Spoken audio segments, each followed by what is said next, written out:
Now we'll take a look at what is going to be the number 3 question from the end of the math section, or another way to put it, a difficult math problem.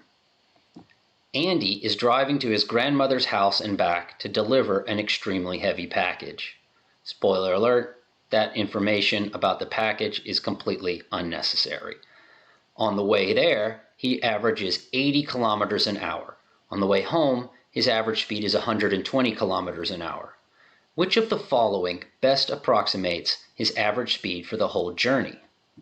So we have some answer choices here, but the one that I want to talk about first is answer choice E. And on most math problems where the student really doesn't know how to do it and will randomly guess, has at best 25% or 20% chance to get it right, depending on how many answer choices there are. But in reality, their likelihood of getting it right is much lower than that because they will be attracted to answers meant to trap him. The top students will know how to do it, but students in the middle can benefit from an additional answer choice as it can push one of the others further away from the right answer, making it more obvious to eliminate, or an additional answer choice might give a clue or insight to the test taker that feels confident or at least familiar with the problem but unable to fully grasp it.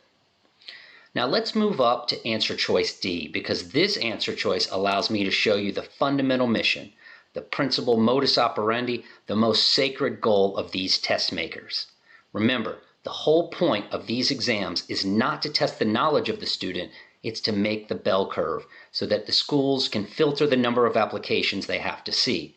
Nearly every boarding school to master's program has a range of scores below which the applicant need not even waste the time of the admissions officers. So how does this relate to answer choice D? Let's take a look. Keeping in mind that this question is third from the end of the math section, and that on the SSAT, ISEE, SAT, and ACT, the order of difficulty increases as the student goes forward, let's imagine two students, Heidi and Lee. Both students are 2 standard deviations away from the mean of the bell curve in different directions. Or in other words, one student, Heidi, is very high scoring and knows how to do the problem. The other student, Lee, is low scoring and has no idea. If the correct answer is actually D, Heidi will choose it. But Lee, unable to figure out the problem, perhaps saying to himself that without being given the distance or time it is impossible to know, very well might also choose D. The test maker has failed to separate the two. Therefore, it is extremely rare that on a medium or high difficulty problem that unable to be determined from the information given will actually be the correct answer. But without knowing the distance or the time, how could we figure it out? Lee might also be tempted to choose 100 because it is the average of 80 and 120, as 80 plus 120 is 200, divided by 2, and we get 100. Yet both Lee and Heidi would be able to figure that out, and therefore it is very unlikely to be the correct answer on such a hard problem. If Lee is aware of these aspects of answer choices B and D, even though he lacks the mathematical proficiency to figure the problem out, he now has a 50-50 chance on one of the hardest problems, whereas without knowing how the test is constructed, he actually had worse than a 1 out of 4 chance, almost certainly falling for either answer choice B or answer choice D. Now Heidi is aware that secretly we do know about the time and distance. The distance is the same for each direction, and the time taken is longer driving at 80 kilometers an hour. Therefore, since Andy spent more time at a slower speed, the average must be less than the middle of 120 and 80, and must be closer to 80 than it is to 120. Let's take a look at one more example of a math problem that can show us even more tricks and strategies. Questions in the middle of the section, the math shouldn't be too difficult. However, the question has other factors to consider. Problems with words can really hurt students that are great at math but unfortunately get confused by all the vocabulary and the number of questions that are within one problem.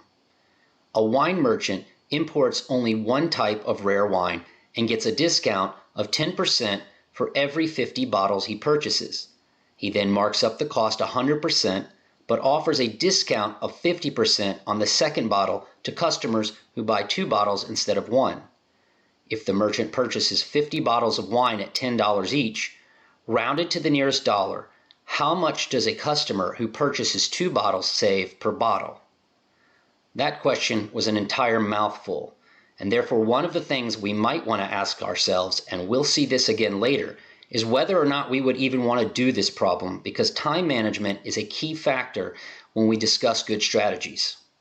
However, we're here.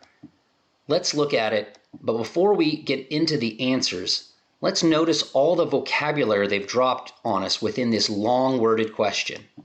We all know what a discount is, but what is it in terms of math? It's going to be subtraction. The word of we know as well and probably could figure out what to do with it, but it's better to know it as second nature. It's going to be multiply. Percent and increase by we also frequently see, yet at the same time we might not know exactly what to do with them mathematically. That's why it's going to be important to translate to an actual mathematical operation. We see the last one here rounded to the nearest dollar, which means that we're going to have a whole number. And we'll get to that in a second. But one of the key points here is that students can help themselves by translating the English into math. As we said earlier, we might not even do this problem, especially if it's going to be time-consuming, because if the same amount of time can be spent on several other problems, and all the problems have the same value of points, one problem that's hard or time-consuming is not worth more than one that is easy, or several that are easy. Students should be picking and choosing which problems they do in order to get the best score. Some students prefer equations, coordinate planes, or shapes for a variety of reasons and ought to do those first. But if we are going to attempt this problem, the first thing that we're going to want to do before we dive into all the tiny different problems within it is we want to make sure that we use bite-sized pieces. We cannot do this problem all at once in our head, which is something that especially high-scoring students will attempt to do, sometimes successfully, but usually not, because there are tricks and hurdles here that are hard to see. However, even before we begin trying our snack strategy on this big problem, let's see if there's any obvious answers to eliminate. Sometimes answers are obviously too big or small, or odd when they must be even, or a multiple of 5 only when we know it must be a multiple of 10, etc. Here, we will just eliminate the last one because we know that we cannot have a decimal because of a math vocabulary word. Though a case could also be made to say that A is too big. The worst case scenario now is that we have just 3 seconds left to bubble something in, and yet, having hardly done anything, we have a 1 in 3 chance of getting it right. If we do have time, though, let's solve it. So here we see the question up in the top left, the answers below it with our translation handy. And now we're going to get in and take this thing step by step.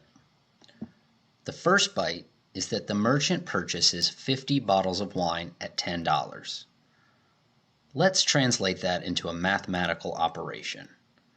50 bottles times $10 is $500. Remembering that of means to multiply, which we might know intuitively for this specific example, but it will be helpful to have handy at any time, no matter how complicated the problem gets. All right, on to our second bite. The merchant gets a discount of 10% for every 50 bottles he purchases. What does that mean in math terms? Percent means divide by 100, so 10 over 100 times 500 is 50. Then minus 50 equals 450 because discount means subtraction. On to our third bite. The merchant then marks up the cost by 100%. We can check our translator and see the math will then be 450 times 100 over 100, as we are just translating directly, equals 450. And then we will add them because increased by means multiply and then add. We kept our percent means divide by 100 here as well. From the previous bite, we know that we're looking at $900. We also know that we're eventually going to need to know how much does one bottle cost, because that's one of the keys of the problem. $900 over 50 bottles is going to be $18 for one bottle. And 18 times 2 would be $36 for 2 bottles, undiscounted. Simply put, 2 bottles at 18 would be $36, and with the discount, say $18 times 50 over 100 equals $9 would be the cost of the second bottle when buying 2 bottles. On to our last bite here. How much does a customer who purchases 2 bottles save per bottle? 18 plus $9 for the second bottle gives us $27, which we see as an answer choice, but it won't be that easy unless it's a very low-level problem. In fact, we ought to eliminate $27 right now. Keep going though. We notice $36 if there were no discounts, minus $27 gives us a savings of $9. But that's not the answer, unfortunately. We have to read the full question, and this is one of those things that they love to do. It says per bottle.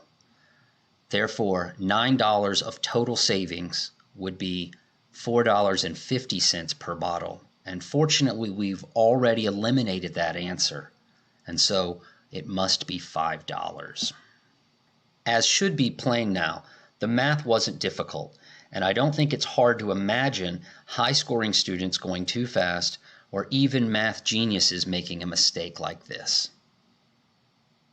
The strategies are going to be key. Different problems require different ways to do them, and time management will be key, as well as making sure that details are taken care of when the problem is long, and potentially not overthinking it when the problem is supposed to be easy.